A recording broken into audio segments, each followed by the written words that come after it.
vamos a estar preparándonos para escuchar la palabra.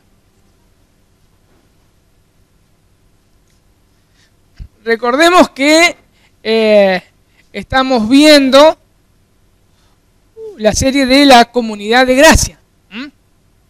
Y hoy vamos a ver alcanzando a los de afuera.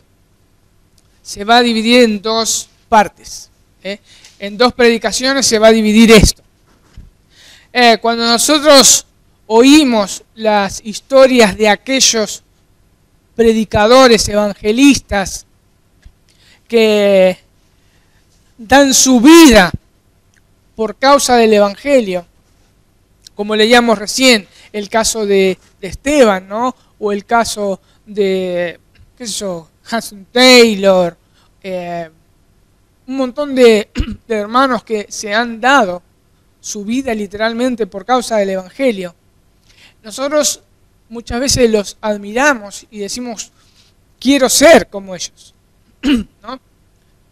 Y eso, cuando nosotros leemos esas historias, cuando nosotros leemos esas biografías, eso no nos debe traer un peso, no nos debe traer una carga que no podamos soportar, sino eso nos debe alentar. Es diferente, porque muchas veces nosotros nos frustramos al ver esas cosas. Es decir, quiero ser como esas personas. Pero eso nos debe alentar, no frustrar. Porque si no, eso es una carga, o sea, que Cristo no puso sobre nosotros. Porque la carga, el viernes hablábamos con los hombres, la carga de Cristo es ligera. Entonces, todas estas biografías nos tienen que alentar a predicar el Evangelio. Ahora, la pregunta es, y vamos a estar repasando un montón de cosas, ¿qué es el Evangelio? ¿Qué es el Evangelio? Y la palabra Evangelio significa simplemente buenas noticias. El Evangelio es la mejor y más extraordinaria noticia que un ser humano puede escuchar jamás. Pero esa noticia tiene como punto de partida la peor y más terrible noticia que un ser humano pueda escuchar jamás. Lo vuelvo a repetir, el Evangelio es lo mejor y más extraordinaria noticia que un ser humano pueda escuchar jamás. Pero esa noticia tiene como punto de partida la peor y más terrible noticia que un ser humano pueda escuchar jamás. Esto es muy, pero muy importante. Si nosotros no tomamos como punto de partida la mala noticia, jamás vamos a poder compartir la buena noticia. ¿Y cuál es esa mala noticia? Exacto. La mala noticia es que nosotros, seres creados, nos hemos rebelado contra Dios. Y hemos transgredido abiertamente su ley. Y Dios, que es perfectamente santo, perfectamente justo, no puede pasar por alto nuestras transgresiones. Por eso Él pagará a cada uno lo que merece. Por eso está Romanos 6:23, porque la paga del pecado es muerte, mas la dádiva de Dios es vida eterna en Cristo Jesús, Señor nuestro. Ese salario, eso es paga, ese salario que nosotros merecemos no es simplemente la muerte física, sino es la separación de Dios por la eternidad en un castigo y en un tormento eterno. Eso es la paga que todo hombre debe merecer y merece. Ahora, ¿cuál es una de las preguntas que nosotros tenemos que hacer? ¿Cuál es la reacción de una persona ante las injusticias? Simplemente pregúntele a alguien si se indignan cuando un delincuente se sale con las suyas. O como, por ejemplo, pregúntele a ver si se indignan cuando un violador viola a una criatura. O cuando alguien mata a un inocente. O cuando las leyes son transgredidas tan abiertamente. La persona se va a indignar. Ahora, también debemos preguntarle si él fuese el desafortunado de la víctima. Seguramente que no le va a gustar. Seguramente se va a indignar aún mayor. Esa es la reacción de una persona. Automáticamente las personas saltarán e emitirán un juicio. Ellos querrán que la justicia sea aplicada a ese delincuente. Y más cuando ellos son las víctimas. Eso sí, el ser humano sabe que es injusto, naturalmente. Pero también naturalmente nosotros aplicamos la justicia a otro. Pero a mí que me tengan misericordia. A mí que me tengan compasión. Ahora, la pregunta es que nosotros tenemos que hacernos es, ¿de dónde viene ese clamor de justicia de todo ser humano? Porque, mis hermanos, todo ser humano tiene ese clamor de justicia cuando ve la injusticia. Inmediatamente saltan y claman por justicia y reclaman justicia. Ahora, ¿de dónde viene ese clamor de justicia? Recordemos que el ser humano fue creado a la imagen de Dios. Y ese grito interno, ese grito que sale de las entrañas de un ser humano pidiendo justicia, nos indica que hay un ser supremo perfectamente justo. Eso es lo que nos indica cada ser humano cuando quiere justicia. Está reconociendo en su interior que hay alguien perfectamente justo.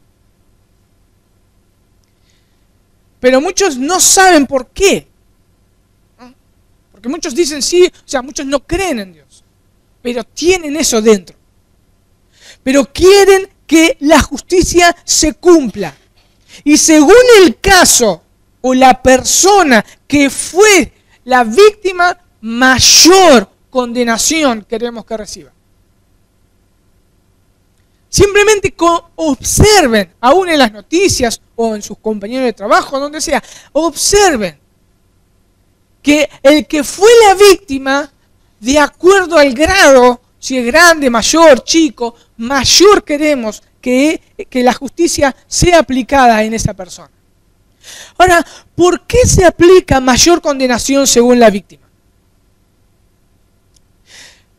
Déjenme dar un ejemplo. Si uno se enoja, o si una persona se enoja contra el kiosquero de la esquina y le quiere pegar, simplemente esa persona va a ser demorada en la comisaría. Ahora, si esa persona se enoja y quiere pegarle al presidente, seguramente esa persona termina en la comisaría, demorada y después presa. ¿Por qué pasa eso? Porque ambas personas son personas, ambas tienen el mismo derecho, pero su distinción es diferente. No es lo mismo el kiosquero que el presidente de la nación. Aunque ambos sean personas, pero su distinción es diferente. Bien, nosotros ofendimos y quebrantamos la ley de Dios. Y Dios es un Dios infinito. Dios es un Dios eterno. Por esa razón, mi castigo debe ser eterno. La Biblia nos enseña que un día todo ser humano se presentará delante de ese Dios perfectamente justo. Y Él va a rendir cuenta frente a Él. Eso, si quieren, lo pueden ver después en Romanos 14:10, 2 Corintios 5:10. Y si esa persona tiene la osadía de pararse frente a Dios y ampararse bajo su propia justicia, le puedo garantizar que su condenación es inminente. Porque Romanos 3, desde el versículo 10 al 20, habla de que no hay justo ni aún uno. Todos nosotros nos desviamos. Todos nos hicimos inútiles.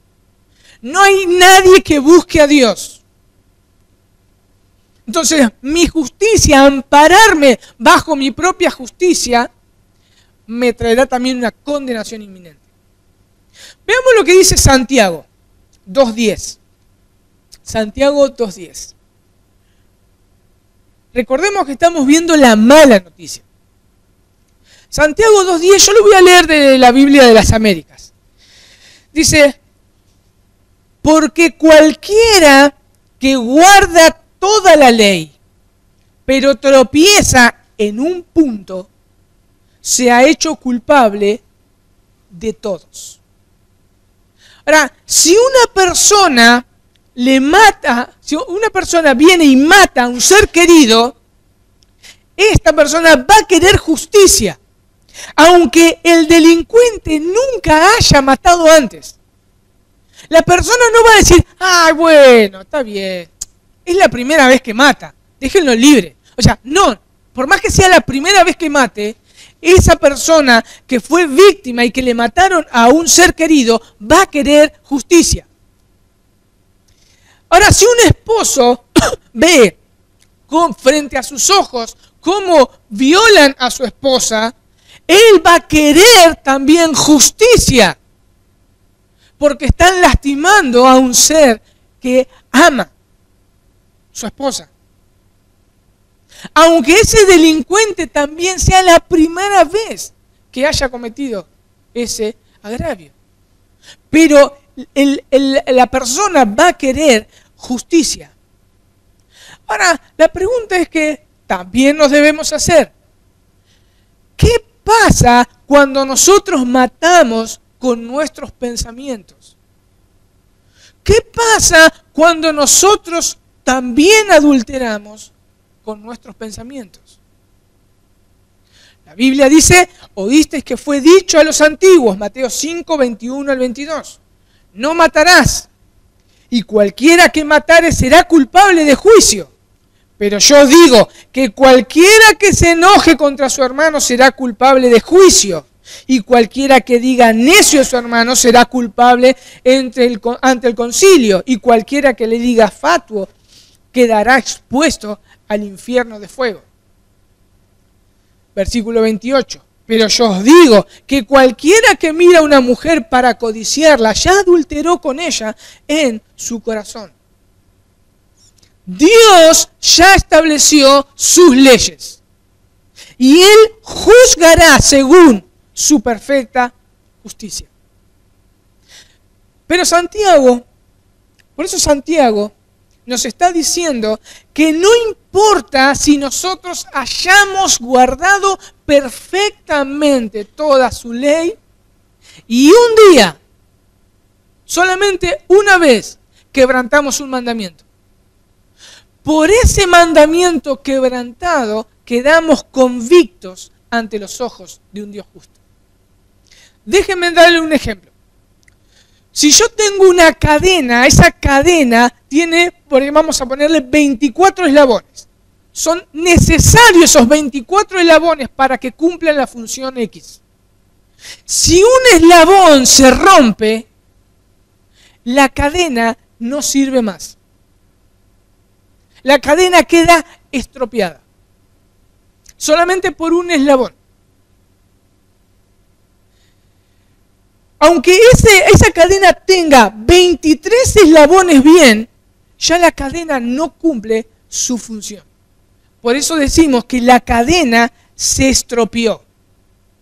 El eslabón no se estropeó, fue la cadena que se estropeó.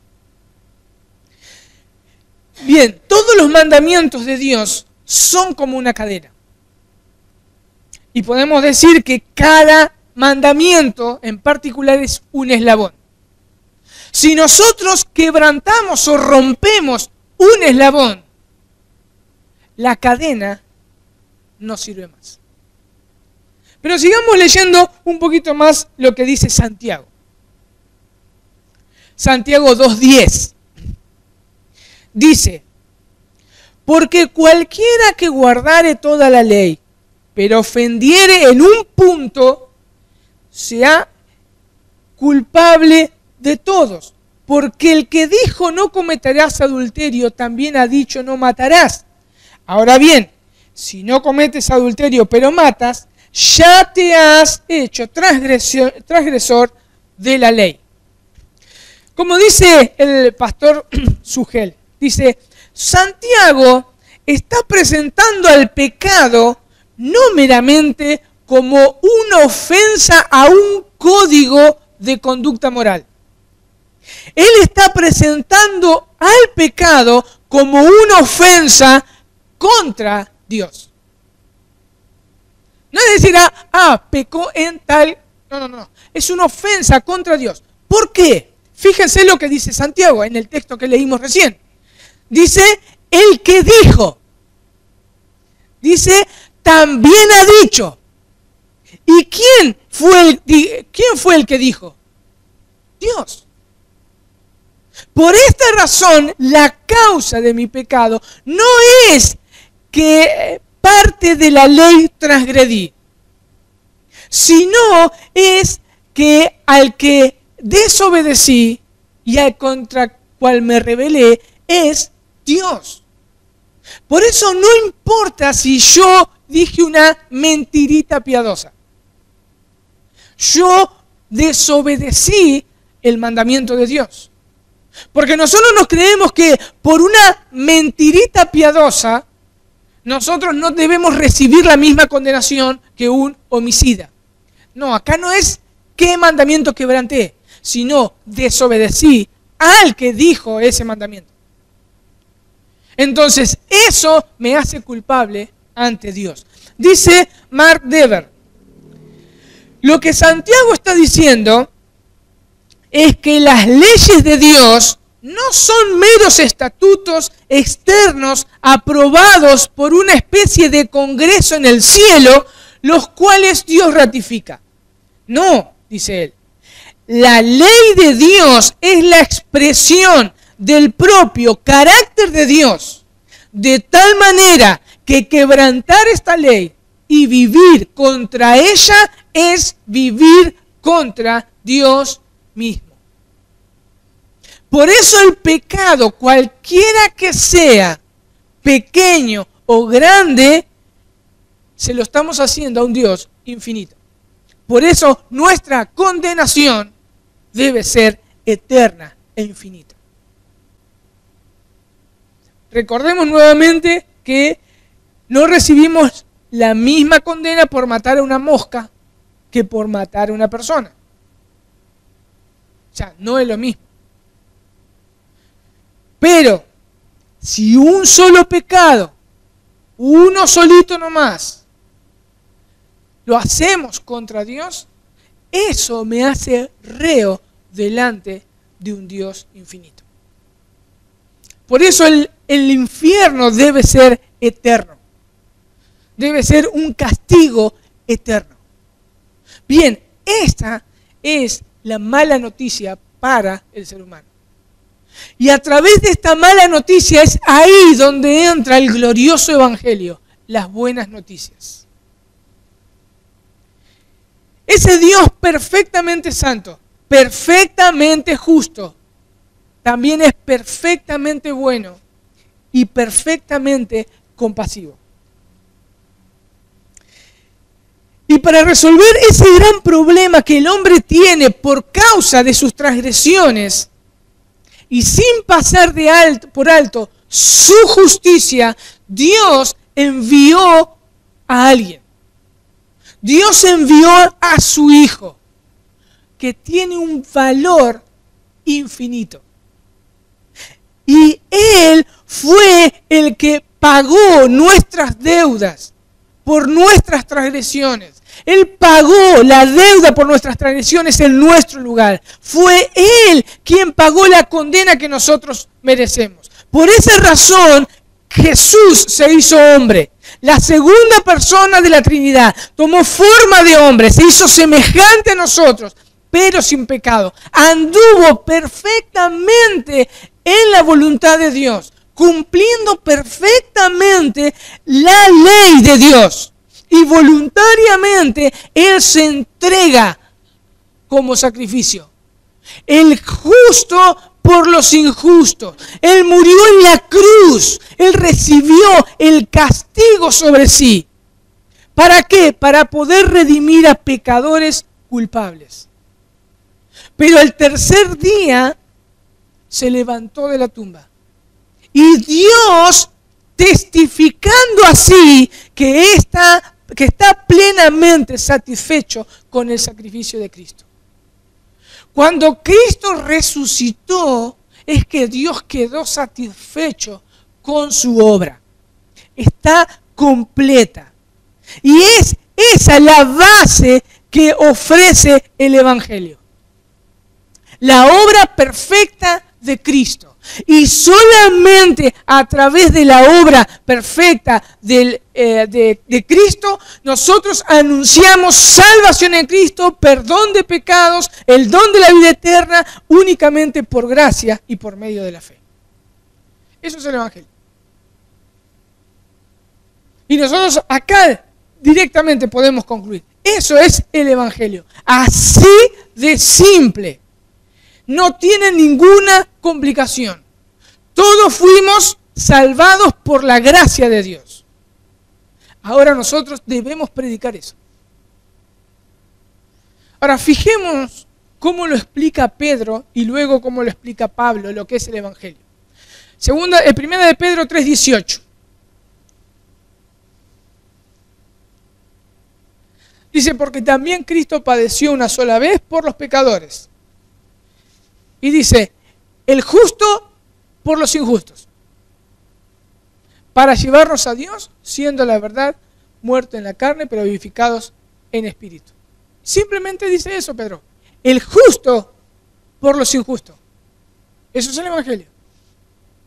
Alguien justo, completamente justo, muriendo por los que son verdaderamente injustos. Fíjense en 2 Corintios 5:21.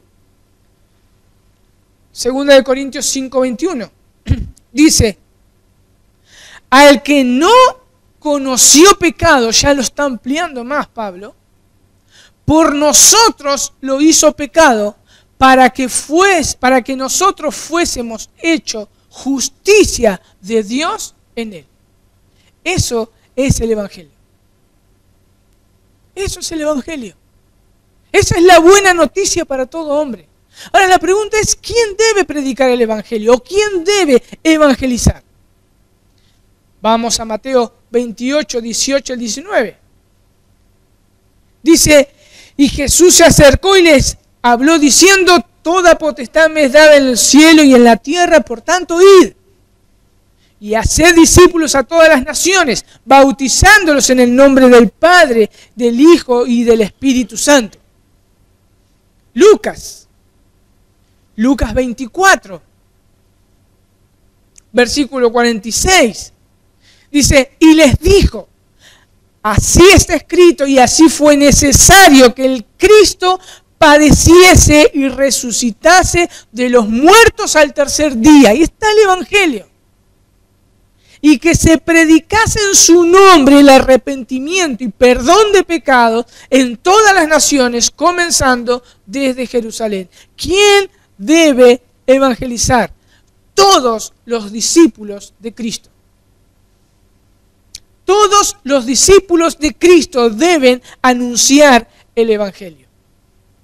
Ahora, si nosotros comenzamos a ver Hechos 2, vemos que en el comienzo de la iglesia dice que el Espíritu Santo cayó sobre los discípulos, no solamente sobre los apóstoles. Y muchas veces nosotros leemos Hechos 2 con gran asombro por lo que ocurrió en Pentecostés. El Espíritu Santo fue derramado ahí como lenguas de fuego y todos comenzaron a hablar en nuevos idiomas. Y nosotros quedamos maravillados viendo eso.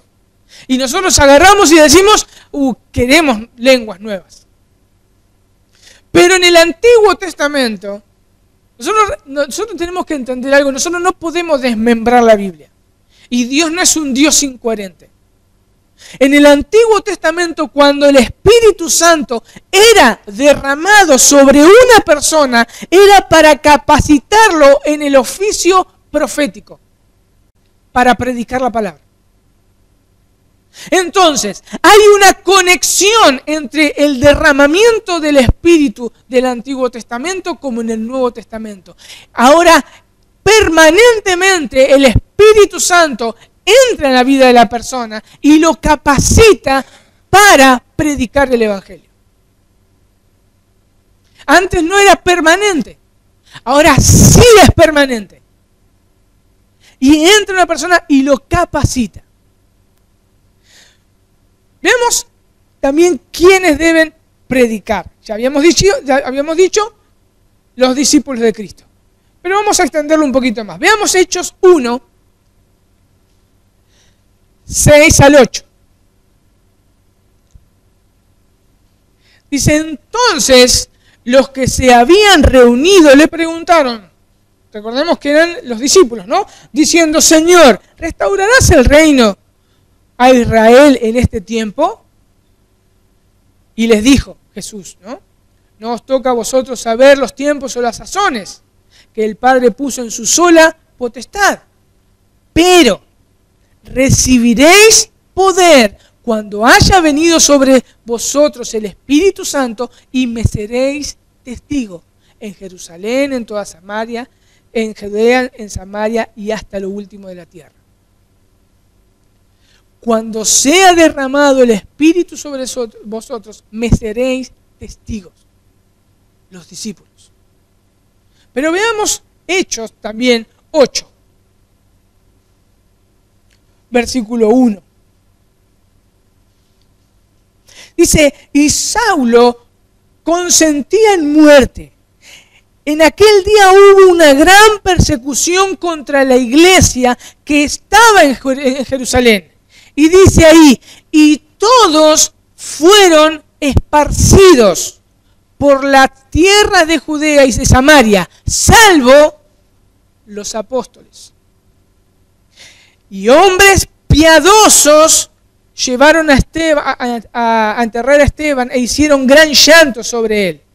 Y Saulo asolaba la iglesia y entrando casa por casa arrastraba a hombres y mujeres y los entregaba en la cárcel.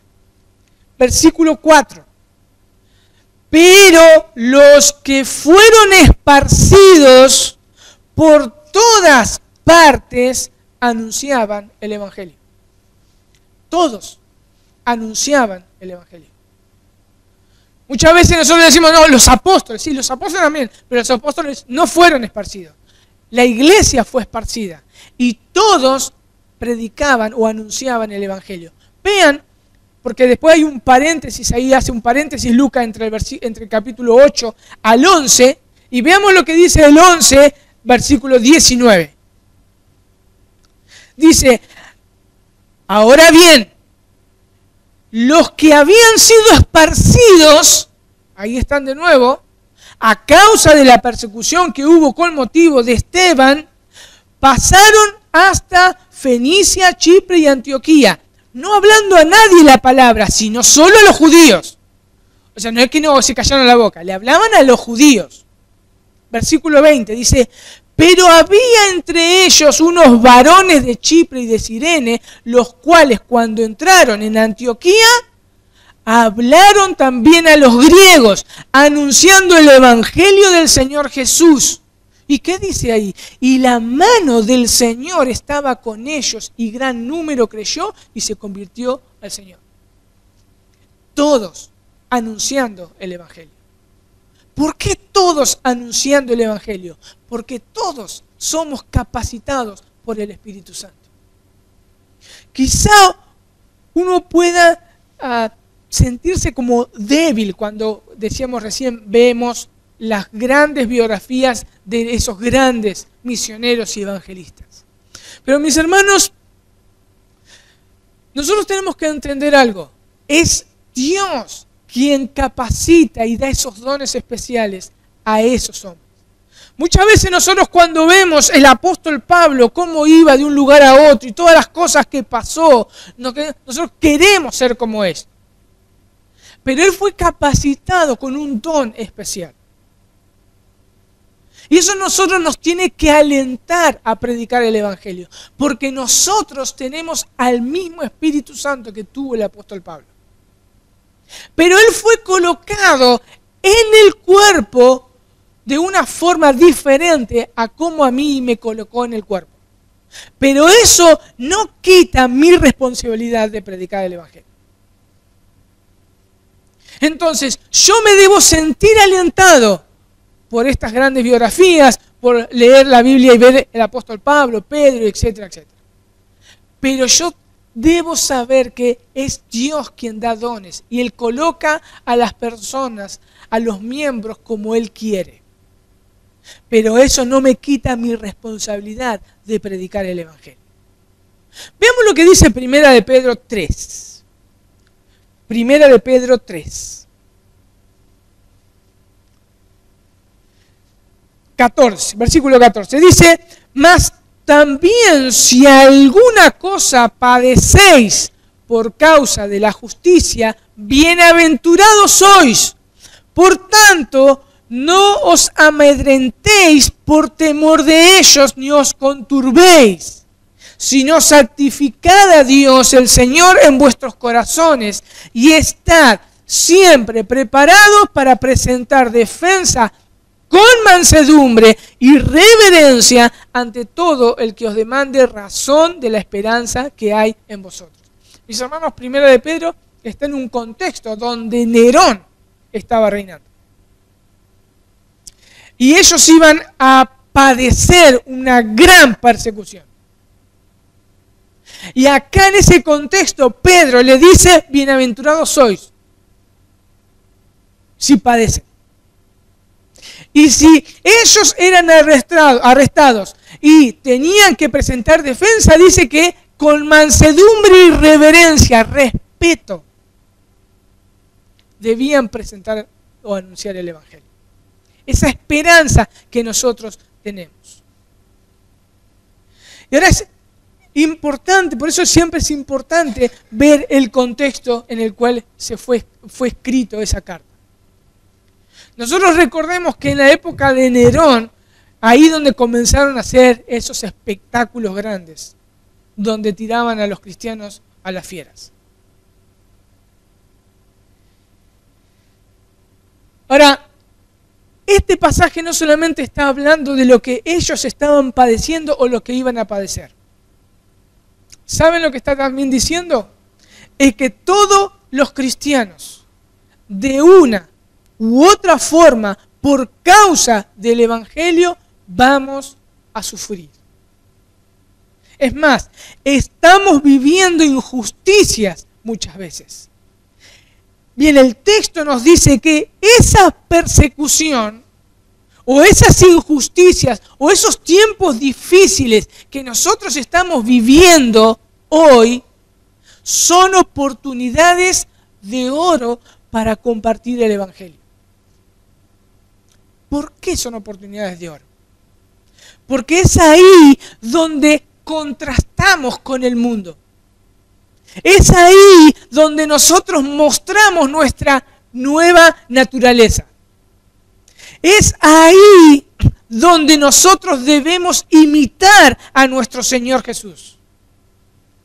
Fíjense lo que sigue diciendo Pedro, unos capítulos anterior, capítulo 2, versículo 21. Dice, pues para esto fuisteis llamados, porque también Cristo padeció por vosotros, por nosotros, dejándonos ejemplo. ¿Para qué?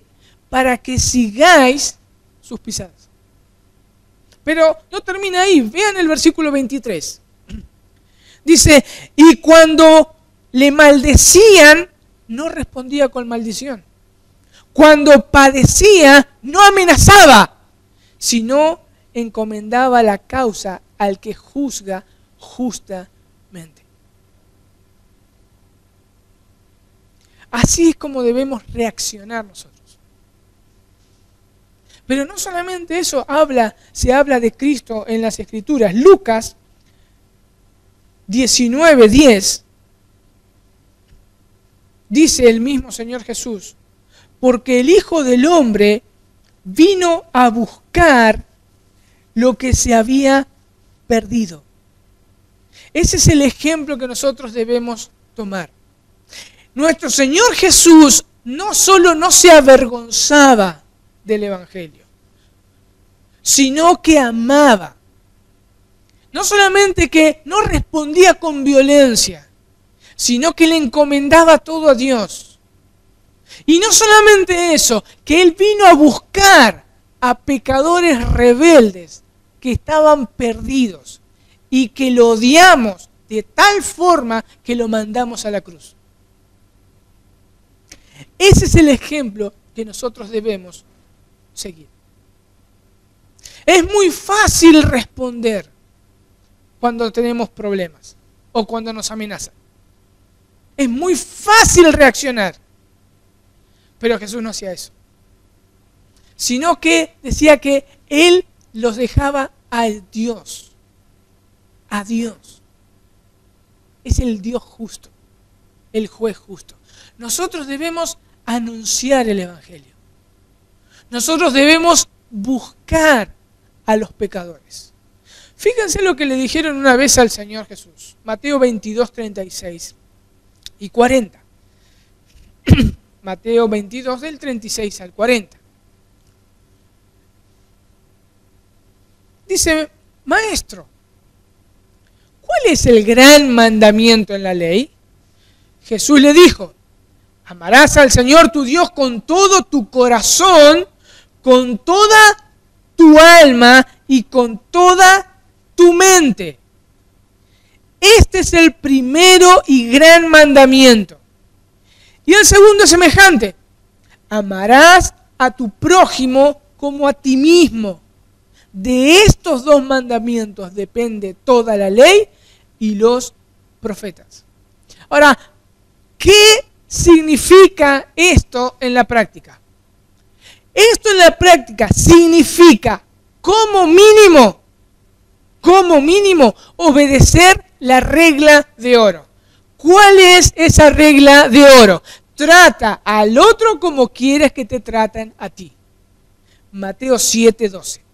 Así que todas las cosas que quieras que los hombres hagan con vosotros, así también haced vosotros con ellos, porque esto es la ley y los profetas. Qué difícil, ¿no? Pero a eso estamos llamados. Eso es parte del Evangelio. También debemos recordar que alguien, un día, en la gracia de Dios y en su misericordia, un día nos compartieron el Evangelio. Y en Mateo 10:8, el Señor nos da la razón de por qué debemos predicar el Evangelio. Dice: de gracia recibiste, dad de gracia. De gracia recibimos el Evangelio. No es porque merecíamos el Evangelio. De gracia lo recibimos. Nosotros debemos darlo de gracia a otros. ¿Sabe que en las Escrituras tenemos nuestra carta de presentación? Nuestra carta de presentación. Habla la Biblia de nuestra carta de presentación. ¿Cuál es nuestra carta de presentación ante el mundo? Vean Juan 13, 34 al 35. Esa es nuestra carta de presentación ante el mundo. Dice: un mandamiento nuevo os doy, que os améis unos a otros como yo os he amado, que también os améis unos a otros. En esto conocerán en esto conocerán todos que sois mis discípulos, si tuvierais amor los unos con los otros. conocerán que somos sus discípulos cuando nos amamos. Según este pasaje, ¿quiénes deben amar a quién? ¿Los pastores deben amar a las iglesias? ¿O a las ovejas, perdón? No, claro, todos nosotros. Todos nos debemos amar. Esa es nuestra carta de presentación ante el mundo. El mundo conocerá que Dios nos ha salvado y que Dios nos ha perdonado y que hay una buena noticia cuando nosotros, pecadores que estamos siendo santificados, nos amamos unos a otros. Gente que a veces no se puede amar, nos amamos. Y esa es nuestra carta de presentación. Como dice el pastor Sugel también, dice, muchos se creen que porque el Señor los salvó es como tener un pasaporte al cielo y todo se terminó. No hay nada más que hacer. No más burlas por causa del Señor. No más dolor. Etcétera, etcétera. No. Sigue diciendo, no, mi hermano. El plan de Dios es salvar a hombres y mujeres y darlos y dejarlos aquí para que sean testimonio de Él en un mundo pecador. Realmente sería lo más glorioso que el Señor nos salve y nos lleve. Se terminaron todos los problemas, se terminaron todas las enfermedades, pero no. O sea, por medio de los problemas, por medio de las enfermedades, nosotros somos testimonio al mundo del poder de Dios. Dice Mac Dever también, cada cristiano tiene la responsabilidad de hacer visible el evangelio del Dios invisible. El amor de Dios de una forma suprema debe ser revelado en la iglesia. Tanto el evangelio de ese Dios invisible y el amor eterno de Dios debe ser revelado en la iglesia. El mundo debe palpar en la iglesia el amor eterno de Dios. Por eso somos una comunidad de gracia. Dios, cuando formó esta comunidad de gracia, no la formó porque quería que nosotros nos amemos solamente y nos juntemos y somos nosotros el ombligo del mundo. No, nosotros tenemos que llevar un mensaje. Sí, nosotros nos tenemos que amar y por medio de ese amor el mundo conocerá la gracia de Dios. Pero nosotros debemos, todos los días, de lunes a viernes, en nuestros trabajos, o sea, nosotros debemos desparramar el evangelio de Dios. Todas las comunidades de gracia que están esparcidas por el mundo entero tienen la responsabilidad de hacer visible al Dios invisible. ¿Qué responsabilidad, mis hermanos?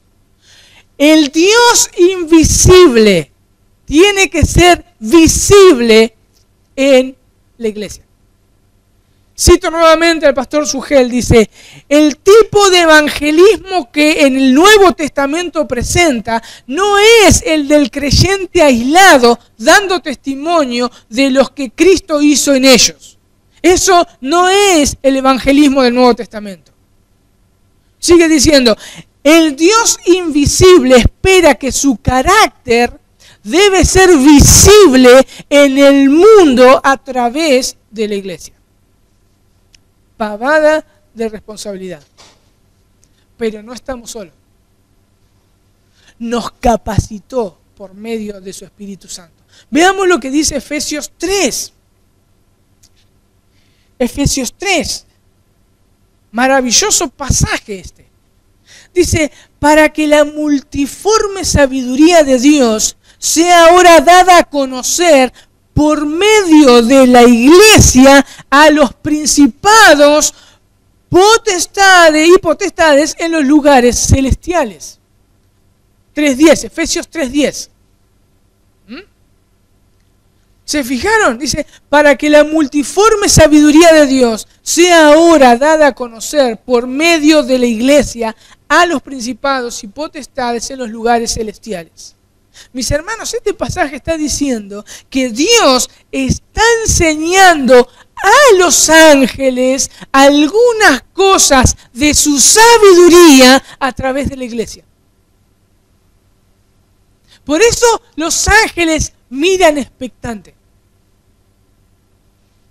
Pero no solamente Dios está mostrándole algo a los ángeles, sino también que le está mostrando su sabiduría por medio de la iglesia. La sabiduría de Dios es la locura de la predicación del Evangelio. John Stott dice lo siguiente: la invisibilidad de Dios es un gran problema. Dios no se ve. Fue un problema para el pueblo de Dios en los días del Antiguo Testamento, con sus vecinos paganos que se burlaban de ellos diciendo: ¿dónde está vuestro Dios? Porque sus dioses eran visibles, eran tangibles. Pero el Dios de Israel no era ni lo uno ni lo otro. El Dios de Israel no era visible, ni era tangible. No se podía palpar, no se podía oler, no se podía sentir de esa manera. En el día de hoy, dice Stott, en el día de hoy, en nuestra cultura científica, los jóvenes son enseñados a no creer en nada que no esté abierto a la investigación empírica. Es decir, investigar con los usos de los sentidos. Y ellos dirán, ¿cómo resuelve Dios el problema de su invisibilidad? La primera respuesta es Cristo. Jesucristo es la imagen del Dios invisible. Juan 1:18, ¿qué dice? A Dios, observen, a Dios nadie le vio jamás. El unigénito Hijo que está en el seno del Padre, Él le ha dado a conocer. A través de Cristo, Dios se ha revelado a la humanidad. Sigue diciendo Stott. Esto es fantástico, dice la gente. Pero eso ocurrió hace más de 2000 años. Ahora, ¿no hay otra manera que Dios se haga visible hoy? Sí, dice él. Veamos 1 Juan 4:12. Dice, nadie ha visto jamás a Dios. ¿No empieza igual que Juan 1:18? Nadie ha visto jamás a Dios. Si nos amamos unos a otros, Dios permanece en nosotros y su amor se ha perfeccionado en nosotros. En primer lugar apunta a Cristo. Ahora Cristo está en los cielos, sentado a la diestra de Dios. Ahora Dios apunta a la iglesia. Mis hermanos, obviamente que esto no quiere decir que Dios tiene un poco de amor y que su amor debe crecer. No, eso no está diciendo el texto acá. No, porque Dios es amor, Dios es perfecto. El texto nos dice que su amor se manifiesta en una forma palpable a través de la iglesia. Sigue diciendo Stott. En otras palabras, el Dios invisible que una vez se hizo visible en Cristo, ahora se hace visible en los cristianos cuando nos amamos unos a otros. Ustedes se pusieron a pensar que nosotros somos el cuerpo de Cristo. Dios se hizo visible en Cristo, en el cuerpo de Cristo. Cristo como hombre caminó y Él reveló a Dios. Hoy el cuerpo de Cristo es la iglesia. Y nosotros debemos revelar a ese Dios invisible. Su amor perfecto tiene que estar en la iglesia. Cuando nosotros comenzamos a pensar esas cosas, nosotros vemos quiénes somos. Somos los hijos de Dios. Somos la iglesia de Dios. Somos el cuerpo de Cristo. Pero no es para creernos superiores, sino es para amar al mundo. Porque el mundo necesita de Cristo. Muchos pecadores tienen que venir al arrepentimiento y venir y ver a Cristo crucificado y resucitado. Es por medio de la iglesia que Cristo se manifiesta. El Evangelio es entonces que ese Dios infinitamente justo se hizo hombre para pagar Él mismo la deuda de pecadores como nosotros. Cristo vino al mundo porque Él no toma a la ligera el pecado. Mis hermanos, cuando nosotros leemos y vemos a Cristo crucificado recibiendo la ira de Dios, eso significa que Dios no toma a la ligera el pecado. Es algo muy serio el pecado. Bien, nosotros no debemos tomar a la ligera el pecado, porque somos la iglesia, el cuerpo de Cristo. Fíjense lo que dice Santiago 1:27. Dice, la religión pura, Santiago 1:27, la religión pura y sin mácula delante de Dios el Padre es esta: visitar a los huérfanos y a las viudas en sus tribulaciones y guardarse sin mancha del mundo. Esta es la combinación que debe reflejar el cuerpo de Cristo: santidad y amor. Santidad y amor. Cuando los cristianos se sirven sacrificialmente unos a otros, estamos mostrando el amor de Dios. Cuando los cristianos sirven sacrificialmente a los impíos, están mostrando el amor de Dios. Mis hermanos, todo esto de lo que vimos es un resumen de lo que es el Evangelio y qué es evangelizar. La semana que viene, como dije, vamos a ver cómo podemos proclamar el Evangelio. Ahora, de todo esto, de todo este mensaje, ¿qué podemos poner en práctica? Bien, si nosotros creímos que fuimos salvados por gracia y nuestros pecados fueron perdonados por el sacrificio perfecto de Cristo, nosotros debemos gozarnos en el Evangelio, vivir el Evangelio y predicar el Evangelio. Gozar el Evangelio, vivir en el Evangelio y proclamar el Evangelio. No importa qué haya frente a nosotros. No importa el problema que haya frente a nosotros. Mis hermanos, nosotros somos los seres más privilegiados del mundo. Tenemos una esperanza eterna, una esperanza que nos está guardada en los cielos.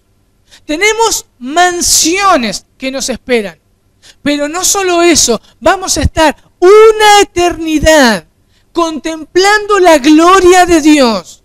Vamos a estar una eternidad exaltando y glorificando el nombre de nuestro Señor Jesucristo. Tenemos un lugar donde no habrá llanto, no habrá dolor, no habrá más injusticia. Esa es la esperanza. Eso es el Evangelio. Esa esperanza que me aguarda a mí. Eso es yo lo que me tengo que gozar cada día cuando estoy en problemas. Gozarme obviamente que voy a sufrir y la enfermedad me va a doler y la injusticia me va a doler, pero yo me gozo en el Evangelio. Cristo me ha salvado por su gracia. Cristo me ha salvado por su gracia. Y hoy me regala esa vida eterna abundante. y con esa esperanza de verlo sentado a la diestra de Dios. Y podemos exaltarnos y deleitarnos eternamente. ¿Y cómo podemos vivir? Una persona cuando ve vivir, realmente ve a alguien vivir el Evangelio, le va a preguntar, ¿cómo haces para soportar a tu patrón? ¿Cómo haces para soportar esta enfermedad? ¿Cómo haces para soportar la corrupción de tu país? ¿Cómo haces para soportar a los compañeros del colegio o del trabajo? ¿O las injusticias que estás viviendo? ¿Cómo lo haces? Entonces uno va a decirle, vení que te cuento. Vení que te cuento. Y le hablamos del Evangelio. Ese es el contraste. Todo lo que nos pasa no es porque somos pobrecitos, es para que anunciemos el Evangelio. Absolutamente todo. A veces son cosas feas, muy feas, pero es para que anunciemos el Evangelio. Porque nos van a ver gozosos, con una esperanza. Nos van a ver viendo a Cristo, como así Esteban lo veía, sentado a la diestra de Dios. Es para predicar el Evangelio. Vamos a orar. Señor, te damos gracias por tu inmensa misericordia. Señor, gracias porque nos has dado de tu Espíritu Santo. Gracias porque tu Espíritu Santo nos capacita para anunciar este precioso mensaje a la humanidad. Señor, gracias. Gracias porque Él nos hace recordar tu palabra. Gracias, Señor, porque Él nos lleva a deleitarnos en las cosas que nosotros vamos a tener en los cielos, cuando estemos eternamente contigo. Gracias, bendito Señor. Perdónanos, Dios, cuando nos quejamos y no podemos ver que es una oportunidad para predicar tu palabra, para mostrar al mundo que lo podemos soportar, no en nuestras fuerzas, sino en ti, Como vos, Señor, soportaste esa cruz porque vos veías la gloria detrás de la cruz, no la cruz. Oh Señor, que nosotros podamos ver esa gloria que nos espera. Que podamos ver, Señor, a Cristo sentado a la diestra, el vencedor de todas las cosas, el soberano, que nada ni nadie puede hacer nada sin su permiso. Ayúdanos a hablar de tu palabra, Señor. Ayúdanos a ser valientes. Gracias, bendito Señor. Gracias por tu precioso Espíritu Santo viviendo en nosotros. En el nombre de Jesús. Amén.